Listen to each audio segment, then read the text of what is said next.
datang kembali di podcast PPTIK. Pada kesempatan kali ini narasumber kita yaitu Pak Pebi dari tim peneliti PPTIK. Halo Pak. Halo juga. Apa kabarnya nih Pak hari ini? Alhamdulillah baik. Terima kasih ya Pak sebelumnya udah menyempatkan hadir. Sama-sama. Nah, kalau boleh tahu nih, kan Bapak ini peneliti ya di PPTIK. Kalau Ya. boleh tahu sekarang sedang meneliti apa? Sekarang saya sedang meneliti mengenai computer vision. Computer vision. Ya, khusus di transportasi. Oh gitu. Ya. Nah kalau boleh tahu nih computer vision tuh apa sih Pak?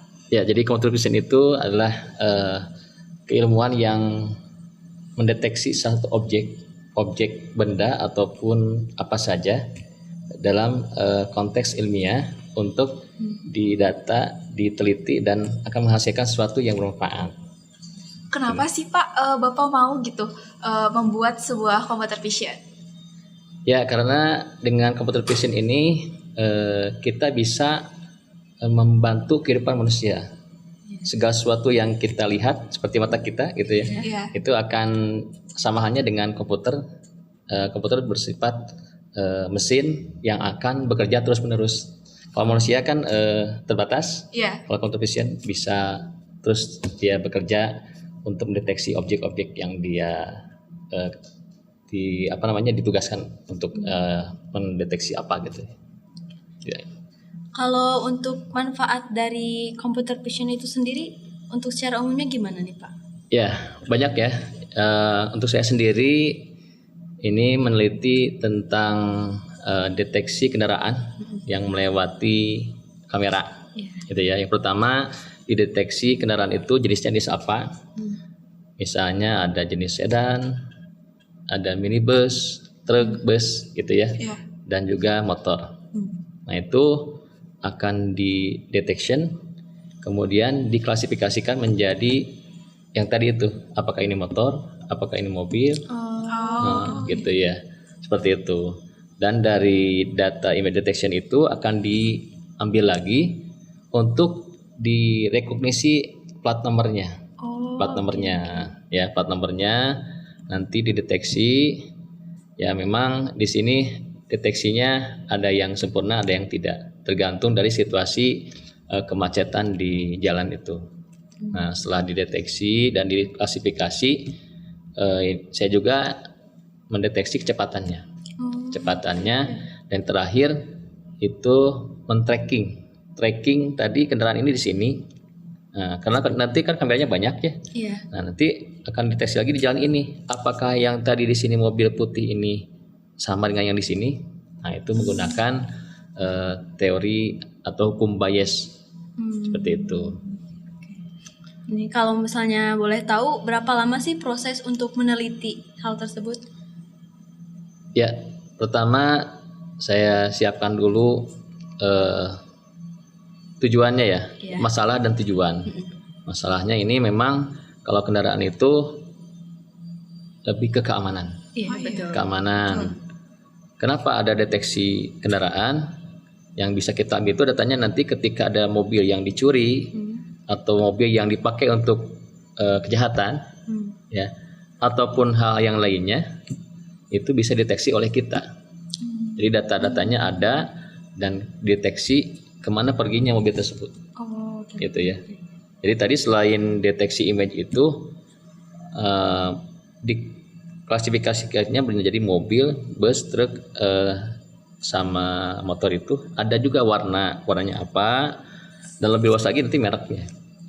Ini Avanza yang tadi itu sama dengan Avanza yang di jalan ini. Dan ini cakupannya sekota ya, sekota Bandung. Iya. Jadi secara detail ya Pak? Detail ya. Nah Pak, kalau boleh tahu nih, emang Bapak tuh dari jurusan apa sih Pak?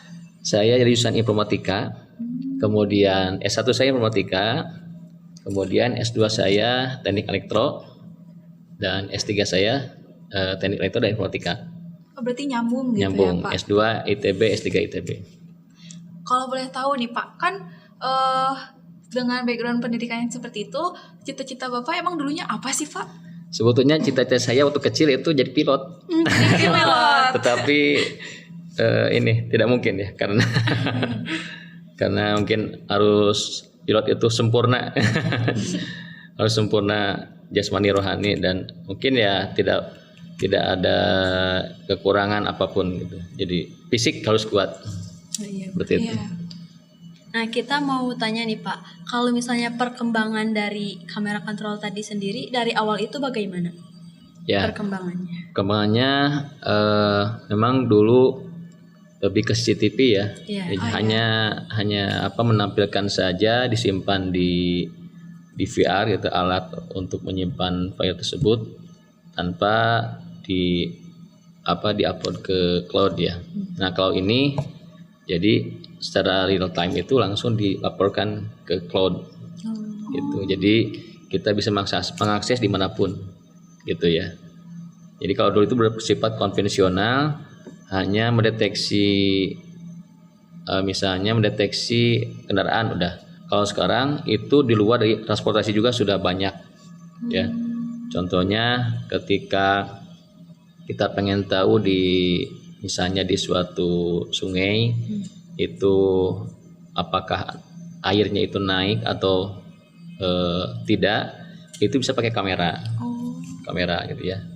Kalau saat ini kan memang masih bersifat konvensional, ada penjaga gitu kan. Nah, dengan adanya computer vision ini itu bisa menghandle orang menjadi sebuah mesin. Jadi saya juga diistilahkannya ini selain computer vision, mesin vision gitu ya. Jadi kamera seolah dia manusia, mata-mata manusia mendeteksi salah satu objek, kemudian kita suruh si kamera tersebut dan menggunakan AI gitu, AI di belakangnya untuk mendeteksi apakah ini di atas berapa meter gitu ya. Kalau di atas 5 meter misalnya udah siaga, artinya mau air itu udah besar gitu ya. Seperti itu. Itu salah satunya seperti itu. Selain dari tempat transportasi ya. Iya.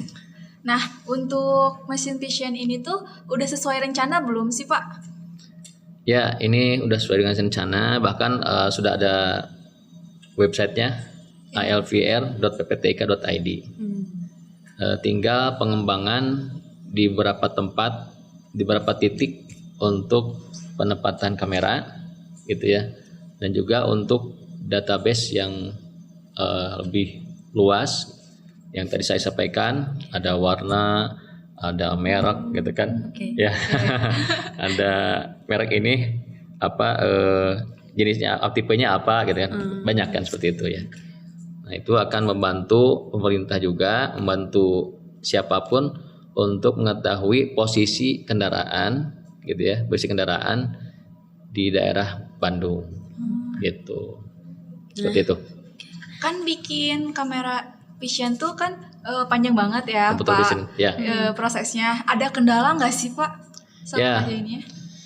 Kendalanya itu pertama pada malam hari. Malam hari itu kameranya ini kan menggunakan ISP32, jadi harus dikasih penerangan. Oh iya betul. Ya. Jadi mungkin nanti kita gabung dengan stakeholder, dengan Dishub ya, untuk supaya di jalan itu terang gitu. Oh iya. Atau menggunakan smart PJU ya. Oh iya, Jadi, betul. ya, ketika ada kendaraan lewat dia terang, ketika tidak ada dia remang-remang gitu, untuk penghematan listrik. Iya. Seperti itu. Nah, jadi kendalanya itu memang tengah malam itu ketika image detection itu kurang sempurna. Hanya kelihatan lampunya saja. Gitu. Kecuali mungkin plat nomornya pakai LED. Oh iya variasi. betul. Jadi terang banget ya. Ya, tapi memang saya juga berusaha sebagaimana supaya si plat nomornya itu kendala kedua, supaya kedeteksi pada malam hari. Itu kan di mana kualitas penerangan sangat minim. Jadi bagaimana supaya plat nomor tersebut kedetek? Ini menggunakan algoritma yang nanti harus dibuat. Gitu. Apakah bisa seperti itu? Menurut Bapak sendiri, si mesin vision ini untuk di zaman sekarang penting atau enggak sih, Pak? Sangat penting. Sangat Kenapa penting tuh, sekali. Karena dari segi keamanan ya, keamanan misalnya rumah kita itu sedang mudik lebaran. Kamera CCTV kalau kebanyakan kan kamera itu yang sekarang sedang diberitakan ada pencurian itu kedetek orangnya, kedetek maksudnya orangnya ke capture oleh CCTV. Tapi kan nggak ada alarm, nggak ada ngasih tahu ke HP kita penghuninya. Nah dengan ada computer vision itu, ketika kita mengaktifkan rumah kita itu posisinya ditinggal, kita on kan rumah kita, sensor-sensornya semuanya di on kan. Ketika ada orang atau objek yang masuk ke rumah kita melewati batas pintu, nah itu akan memberikan alarm. Jadi alarmnya karena mendeteksi orang yang masuk ke rumah, seperti itu, ya. Atau dari transportasi ada mobil yang ke tengah lewat dari jalan gitu ya, kayak ini harusnya ke sini tapi ke sini ke kanan gitu ya, ngantuk. Itu computer vision bisa mendeteksi langsung bahwa itu ada kecelakaan. Dan langsung datanya atau warningnya, alarmnya dikirim ke pihak kepolisian gitu. Nah misalnya nih Pak, dari segi keamanan, kalau misalnya si kendaraan itu mengalami kecelakaan, apa si computer vision itu bisa mendeteksi langsung atau ada delay gitu Pak? Ya, deteksi langsung, walaupun misalnya ada delay juga karena dia sudah dilatih, di training ketika ada posisi seperti itu, mobil di luar jalan yang ditentukan itu, misalnya ke kanan ke akibat ngantuk, itu pasti langsung dia deteksi bahwa itu ada kecelakaan, gitu ya, seperti itu. Nah itulah enaknya computer vision. Jadi sangat penting sekali dari zaman sekarang. Misal nih Pak, buat kita kan orang awam nih, gitu ya Pak. Kalau misalnya mau belajar tentang computer vision, mesin vision, mulainya dari mana nih? Mulainya dari pertama kita harus mengetahui mengenai pemrograman, boleh Python ataupun misalnya bahasa C gitu ya. Jadi kita bisa belajar algoritma gitu ya. Kemudian kita belajar Internet of Things. Untuk misalnya pakai Raspberry atau ESP32, nah itu kan Internet of Things ya, jaringan komputer juga gitu ya. Dan hal lain yang bisa membantu untuk pembuatan kamera kontrol itu menggunakan YOLO. YOLO itu layer 1. Ya, layer 1. Yang bedakan antara penelitian kita dengan yang lain itu adalah menggunakan 4 layer system, cyber physics system. Jadi ada 4 layer. Yang pertama layer physical, 2 layer information system, kemudian business intelligence dan gamification. Jadi saya menggunakan 4 layer itu untuk penelitian ini. Gitu. Ya. Jadi layer 1 sensor kamera, masuk tadi alarm, masuk YOLO. YOLO itu image detection ya, yang sering dipakai untuk mendeteksi suatu objek ya. Kemudian layer 2-nya informasi dibuatkan aplikasi. Data-data yang sudah didapat dari kamera masuk ke informasi. Misalnya informasi itu berbasis web biasanya. Yang ketiga, pengumpulan datanya dengan business intelligence. Jadi nanti komputer bisa menganalisis data-data yang masuk sehingga menjadi pintar.